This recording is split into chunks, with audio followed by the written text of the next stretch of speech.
জিবরাইল আমিন নবীজির কাছে আইছে, ফাতেমায় চাচা ডাকছে, রাগ হয়ে গেছে। এই আমার চাচা ডাকলে আমি তোমার বাপের ছোট ভাই, রাগ হয়ে গেছে। বিচার দাও, যে বিচার দিতে নবীজির কাছে, হুজুর ফাতেমা যে আমার চাচা ডাকলো, আপনি কি, আমি কি আপনার ছোট ভাই না? আপনার আগে আমার জন্ম। কয় আচ্ছা আচ্ছা। জিবরাইল একটা কথা, যে কি বলো তো তোমার বয়স কত?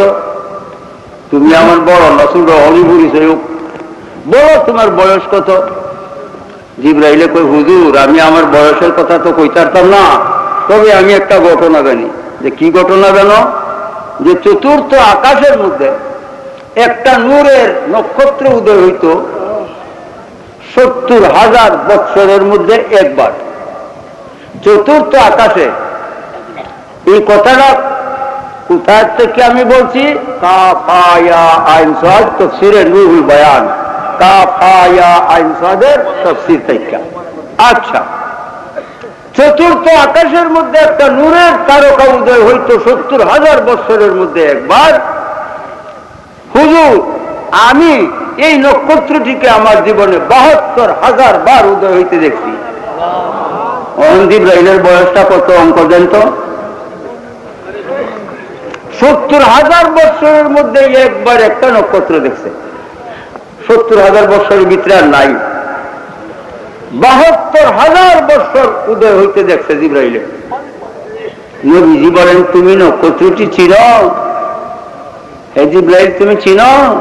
বল্লা আনা যালিকাল কাওকাব।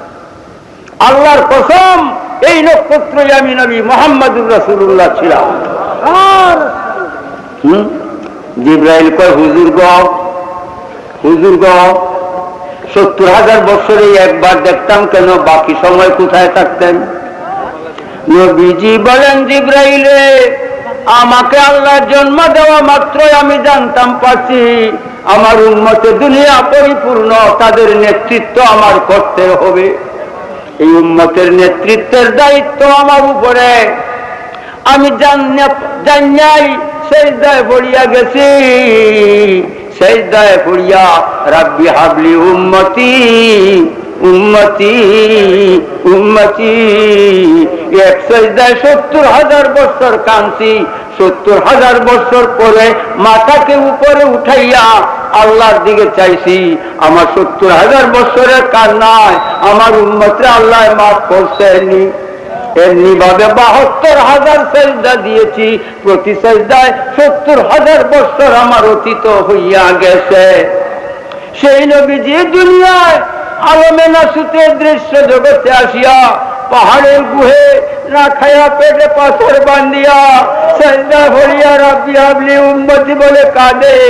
আল্লাহ কয়, ওই কালে এই কালে, ওই কালে এই কালে, দুইও কালে পাইছি পেরেশান উম্মতের জন্য। তোমার উম্মতের সম্পূর্ণ ভার তোমার উপরে ন্যস্ত করে দিলাম। যা করো উম্মতের ব্যাপারে করবে তুমি হাসরের দিনে।